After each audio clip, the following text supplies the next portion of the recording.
번역 사도신경으로 신앙 고백하겠습니다. 저는 전능하신 아버지 하나님 천지의 창조주를 믿습니다. 저는 그분의 유일하신 아들 우리 주 예수 그리스도를 믿습니다. 그분은 성령으로 잉태되어 동정녀 마리아에게서 나시고 본디오 빌라도에게 고난을 받아 십자가에 못 박혀 죽으시고 장사된 지 사흘 만에 죽은 자 가운데서 다시 살아나셨으며 하늘에 오르시어 전능하신 아버지 하나님 우편에 앉아 계시다가 거기로부터 살아있는 자와 죽은 자를 심판하러 오십니다. 저는 성령을 믿으며 거룩한 공교회와 성도의 교제와 죄를 용서받는 것과 몸의 부활과 영생을 믿습니다. 아멘. 거룩하신 하나님 아버지 감사합니다. 간밤에도 편히 쉬게 해주시고 새벽에 기도하는 자리에 불러주시니 감사합니다. 이 시간 저희들 마음 중심으로 주님을 경외하게 하여 주시옵소서. 예수님 이름으로 기도드리옵나이다. 아멘. 찬송가 400장입니다.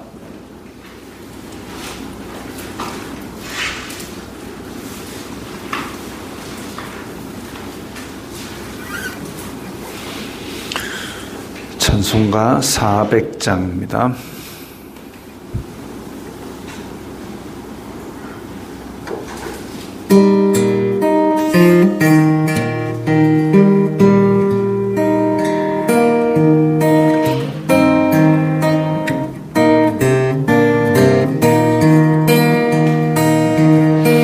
험한 시험물 속에서 나를 건져주시고 노한 풍랑 지나도록 나를 숨겨주소서. 주여 나를 돌보시사 고이 품어주시고 험한 풍파 지나도록 나를 숨겨주소서. 권세 능력 무한하사 모든 시험 이기고 풍랑까지 다스리는 주님 앞에 비오니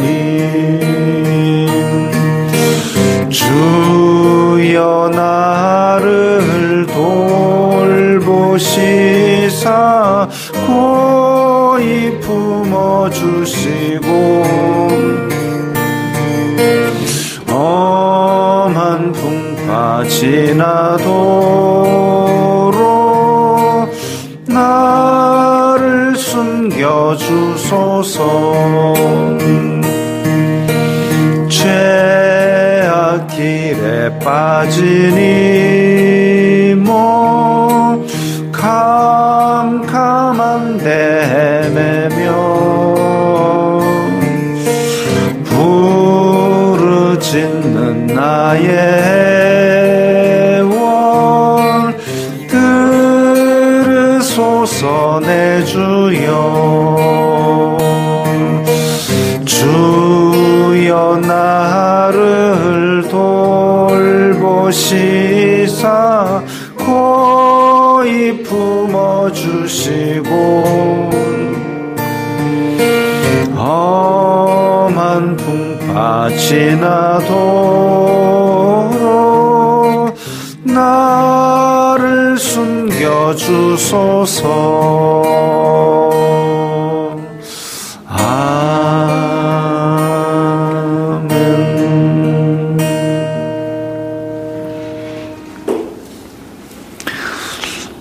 말씀은 사도행전 5장 29절부터 42절까지의 말씀입니다.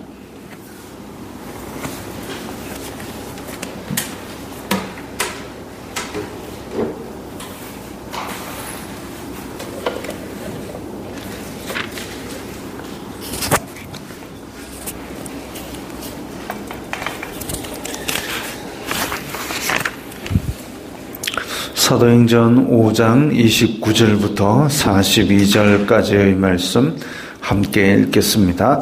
베드로와 사도들이 대답하여 이르되 사람보다 하나님께 순종하는 것이 마땅하니라. 너희가 나무에 달아 죽인 예수님을 우리 조상의 하나님이 살리시고 이스라엘에게 회개함과 죄사함을 주시려고 그를 오른손으로 높이사 임금과 구주로 삼으셨느니라. 우리는 이 일의 증인이요 하나님이 자기에게 순종하는 사람들에게 주신 성령도 그러하니라 하더라. 그들이 듣고 크게 노하여 사도들을 없이 하고자 할새 바리새인 가말리엘은 율법 교사로 모든 백성에게 존경을 받는 자라. 공회 중에 일어나 명하여 사도들을 잠깐 밖에 나가게 하고 말하되 이스라엘 사람들아 너희가 이 사람들에게 대하여 어떻게 하려는지 조심하라. 이전에 드다가 일어나 스스로 선전하며 사람이 약 400명이나 따르더니 그가 죽임을 당하며 따르던 모든 사람들이 흩어져 없어졌고 그 후 호적할 때에 갈릴리의 유다가 일어나 백성을 꿰어 따르게 하다가 그도 망한즉 따르던 모든 사람들이 흩어졌느니라. 이제 내가 너희에게 말하노니 이 사람들을 상관하지 말고 버려두라. 이 사상과 이 소행이 사람으로부터 났으면 무너질 것이요 만일 하나님께로부터 났으면 너희가 그들을 무너뜨릴 수 없겠고 도리어 하나님을 대적하는 자가 될까 하노라 하니 그들이 옳게 여겨 사도들을 불러들여 채찍질하며 예수님의 이름으로 말하는 것을 금하고 놓으니 사도들은 그 이름을 위하여 능욕받는 일에 합당한 자로 여기심을 기뻐하면서 공회 앞을 떠나니라. 그들이 날마다 성전에 있든지 집에 있든지 예수님은 그리스도라고 가르치기와 전도하기를 그치지 아니하니라. 아멘. 공회가 모여가지고 사실 베드로와 요한은 갈릴리 어부 출신이고 그런 공회가 모이는 자리에 서본 적도 없습니다. 어찌 보면 예수님 죽으실 때처럼 공회가 모였다 하면 아주 어마무시하고 끔찍한 일이 벌어질 것이다 라고 막연하게 두려움을 가졌던 그런 모임이었을 겁니다. 그런데 그 공회가 이제 베드로와 요한 때문에 다시 모였다. 그러면 사람으로서 굉장히 위축될 수 있고 야 이러다 나 죽겠구나라는 공포가 또 올 수도 있을 겁니다. 그런데 전혀 막히지 않고 대답 따박따박 다 하고 또 오히려 공회가 당황스럽게 만드는 이런 주인공이 되어버렸습니다. 오늘 본문에서도 베드로와 사도들이 대답하여 이르되 사람보다 하나님께 순종하는 것이 마땅하니라. 지금 공회가 하나님 믿는다는 사람들이 모였는데 하나님과 반대되는 일을 우리에게 강요하고 있다라는 것을 나타내고 있죠. 베드로와 사도들은 지금 나면서부터 걷지 못하는 자를 일으켰고 그로 말미암아 또 천사들이 갇혀 있는 곳에서 끄집어내었고 이런 놀라운 일들이 하나님께로부터 왔음을 확신하고 있습니다. 그런데 그렇게 확신하고 있기 때문에 너희들보다는 내가 하나님께 순종하는 것이 마땅하다. 갈라디아서 1장 10절에 보면 사도 바울도 똑같은 얘기를 했습니다. 내가 사람에게 좋게 하야 하나님께 좋게 하랴. 만약에 사람의 기쁨을 구한다면 나는 하나님의 종이 아니다. 그런데 지금 이 공회의 인원들은 누구를 위하는 것인지 알 수가 없습니다. 그래서 사람보다 하나님께 순종하는 것이 마땅하니라. 그런데 너희들은 어떤 일을 했느냐? 나무에 달아 죽였다. 예수님을 나무에 달아 죽이는 것은 공회가 했던 일이고, 그런데 공회가 그렇게 죽인 그릇된 판단, 너희들은 그릇된 판단을 했지만 하나님께서는 그분을 살리시고 회개함과 죄사함을 주시는 임금과 구주로 삼으셨다. 그래서 공회가 잘못되었음을 보여주었습니다. 그리고 사람을 따르는 것보다는 이 예수 그리스도를 따르는 것이 진짜 진리임을 그렇게 강력하게 이야기했습니다. 32절에 우리는 이 일의 증인이요 하나님이 자기에게 순종하는 사람들에게 주신 성령도 그러하니라.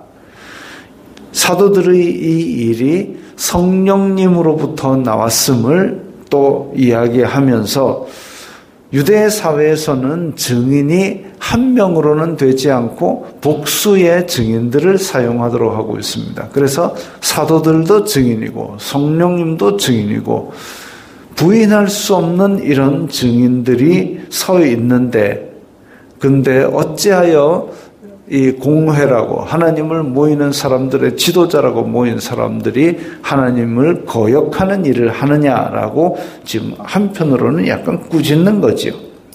그러니까 33절에 공회 사람들은 자기네들이 지금 유대인의 최고 의결 기관인데 너희들은 하나님을 대적하고 있다고 꾸짖으니까 화가 나가지고, 안 그래도 시기 때문에 데리고 왔는데 거기다가 기름을 끼얹은 셈이 되었습니다. 야, 저것들 죽여버려야 된다라고 서로 분노해가지고 그렇게 공회를 아주 환하게 만들었습니다. 그때에 34절에 보면 가말리엘이 나타납니다. 가말리엘은 나중에 나오는 사도 바울의 스승이자 바리새인들의 어른이고 온 이스라엘로부터 존경받는 그 이스라엘, 그때 당시에 이스라엘의 가장 손꼽히는 존경받는 지도자였습니다. 한편으로는 이 사람은 하나님을 경외하는 자로서 예수님도 모르고 사도들도 모르지만 하나님을 경외하고 율법을 지키는 것에 대해서는 탁월한 사람이었던 것으로 보입니다. 그래서 지금 이 사건을 아주 객관적으로 보자. 이 사람들아, 객관적으로 보자. 만약에 하나님께서 이 일을 행하신 것 같으면은 우리가 조심할 필요가 있다. 이게 하나님을 경외하는 사람의 마땅한 태도지요. 우리가 일상생활 가운데서도 판단할 일이 생길 수 있습니다. 그럴 때에 이전에 있던 내 기존의 편견과 아집과 이런 걸로 그냥 이전에 했던 대로 생각하는 것이 아니라 한 발 떨어져서 과연 하나님께서 무엇을 기뻐하실까? 그거 한번 다시 생각해 보는 거죠. 내 입장이 아니라 하나님 입장에서 이 일이 어떻게 비춰질 것인가, 그걸 한번 다시 생각해 보는 것이 하나님을 경외하는 사람의 지혜입니다. 지금 이제 뉴스를 보면 매 정치판 이야기만 잔뜩 나오는데, 정치하는 사람, 우리나라는 또 특이하게도 정치가 반쯤 종교처럼 돼가지고 내가 지지하는 정치인이 있다면 그 사람이 잘못을 해도 그 사람은 덮어놓고 그냥 지지합니다. 이건 지혜가 아니지요. 그럼 그 사람이 유권자의 표를 얻기 위해서 뭔가를 잘 생각할 그런 지혜를 가지느냐? 아니고 이 사람들은 죽어도 나를 지지할 거니까 하고 방탕해집니다. 그러면 반대쪽에서는 어차피 저 사람들 지지할 거니까 하고 아예 자기네들도 방탕합니다. 그게 지금 한국의 현실이죠. 이쪽이든 저쪽이든 어차피 이 사람들은 나를 지지할 거야. 이것만 불리기에 혈안이 되어 있습니다. 그거 아니죠. 너희들 어떻게 하는지 봐서 결정할 거야 라고 한 발 떨어져 있으면 이쪽이든 저쪽이든 서로 잘하려고 애쓰지 않겠습니까?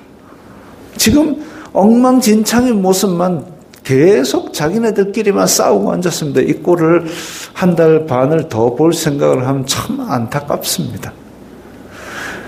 어쨌든 지혜로운 사람, 하나님을 경외하는 사람은 한 발 떨어져서 이게 과연 하나님의 일인가 한번 다시 반성하는 그 눈을 가지고 그게 바로 믿음을 가진 사람의 지혜지요. 그래서 가말리엘이 이야기하기를 이전에 있던 사례 드다가 있었고 유다가 있었고 자기네들 스스로 일어났지만 이들이 지나가고 나서는 다 사라졌지 않느냐. 만약에 이 일이 사람에게서 일어난 것 같으면 이렇게 사라질 것이다. 근데 만약에 하나님께로부터 일어난 일이라면 이거 어떻게 할 거냐? 우리가 하나님을 반대하는 자가 될 것이냐? 그러지 않으니 우리는 신중하게 생각해야 된다. 가말리엘은 어쨌든 지금 사도들이 하나님께로부터 온 일을 하는지는 자기는 알 수가 없지만 자기의 마음은 하나님을 대적하는 자가 되어서는 안 된다. 이것을 가지고 공회를 가르쳤습니다. 그러니까 공회의 사람들도 지금 가만히 들어보니까 그 말이 옳거든요. 그리고 한편으로는 이 가말리엘의 말은 무시할 수 없는 이스라엘 백성의 지도자의 말인데 그래서 가만히 들어보니까 사도들이 기적을 일으킨 것도 약간 무섭고 존경받는 지도자가 그러지 말라 하는 것도 들어야 되겠고 그래서 이 선에서 그칩니다. 사도들을 죽이려고 했던 마음을 잠시 내려놓고 그래서 이 말이 옳으면 사도들을 풀어주는 게 맞는데 공회가 사도들을 불러가지고 질책해놓고 그냥 풀어주면 또 자기네들의 위신이 서지 않는지 채찍질하면서 예수님의 이름으로 말하는 것을 금했습니다. 참 사람의 똥고집이 참 못됐지요. 만약에 이 일이 진리라면 그걸 들었으면 회개하는 것이 맞습니다. 그런데 이 사람은 회개하는 대신에 분노하였고 가말리엘이 설득해가지고 그 말이 옳았으면 풀어주는 것이 맞는데 자기의 행동은 고치지 아니하고 오히려 사도들을 때리고 예수님의 이름으로 말하는 것을 금지까지 했습니다. 그렇다는 것은 가말리엘의 말을 진실로 받아들였다기보다는 어쩔 수 없이 그냥 가말리엘을 핑계로 놓아주지만 내 마음은 바뀌지 않았다 이거지요. 가말리엘을 핑계로 놓아주지만 이 사람들이 기적을 행하고 천사가 풀어주고 한 것이 하나님의 일인 것 같아서 약간 무섭기는 하지만 자기의 마음을 바꾸지 않았다라는 겁니다. 사람의 사악한 것이 어지간해서는 잘 바뀌지 않는 것이죠. 타락한 본성대로 그렇게 고집을 피우는 것 결국은 하나님의 심판을 자초하게 될 겁니다. 그래서 채찍질하고 예수님의 이름으로 말하지 말라 하니까 사도들은 그러면 아이고 공회가 뭐라 했으니까 이제는 조심해야 되겠다가 아니라 그 이름을 위하여 능욕받는 일에 합당한 자로 여기심을 기뻐하면서 떠났습니다. 그리고 예수님의 이름을 더 열심히 전하고 다녔습니다. 왜? 예수님의 말씀대로 되었기 때문에 너희들이 내 이름으로 공회에 불려가리라. 그리고 너희들이 채찍질 맞고 얻어맞고 욕을 먹으리라. 그러나 그럴 때에 기뻐하고 즐거워하라. 하늘에서 너희의 상이 큰민이라. 이전에 보냈던 선지자들도 다 그렇게 당하고 살았다라는 예수님의 말씀이 이루어졌다라는 것을, 그것도 나를 통해서 예수님께서 하셨던 말씀이 이루어졌다라는 그 자체로 기뻐하고 즐거워했습니다. 사실 이게 재판받고 얻어맞고 그렇게 괴로움을 겪은 것이 기뻐하고 즐거워할 일 아닙니다. 등짝에 장난으로 때렸겠습니까? 그 채찍들을 맞으면 그냥 살점이 뚝뚝 떨어져 나가서 움직이기만, 숨쉬기만 해도 아플 텐데, 그럼에도 불구하고 예수님의 말씀이 이루어졌다. 내가 그 일에 참여하게 되었으니 이 얼마나 기쁜 일이냐 하고 떠나갔다 그랬습니다. 참 하나님께서 주시는 이 믿음, 그리고 그 믿음을 방해하려는 세상 권세의 방해, 그럼에도 불구하고 여기에 쓰임받는다라는 것은, 예수님께서 입성하실 때에 호산나 다윗의 자손이여 했을 때 어떤 사람들이 이거 멈춰야 되는 거 아닙니까? 하니까 놔둬라. 저들을 조용하게 하면 돌들이 소리 지르리라 했습니다. 하나님께 쓰임받지 아니한다면 하나님의 일은 돌들을 사용해서라도 하나님의 일은 이루어질 겁니다.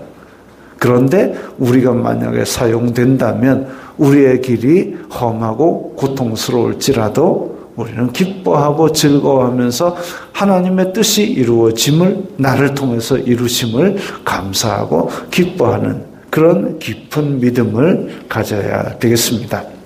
기도하겠습니다. 거룩하신 아버지 하나님, 감사합니다. 옛 사도들은 고난과 어려움을 당하면서도 하나님의 말씀이 이루어짐을 인하여 기뻐하였습니다. 저희들도 저희들의 삶을 통하여 아버지의 뜻이 이루어질 때에 주님께 영광 돌리며 기뻐할 수 있는 믿음을 주옵소서. 예수님 이름으로 기도드리옵나이다.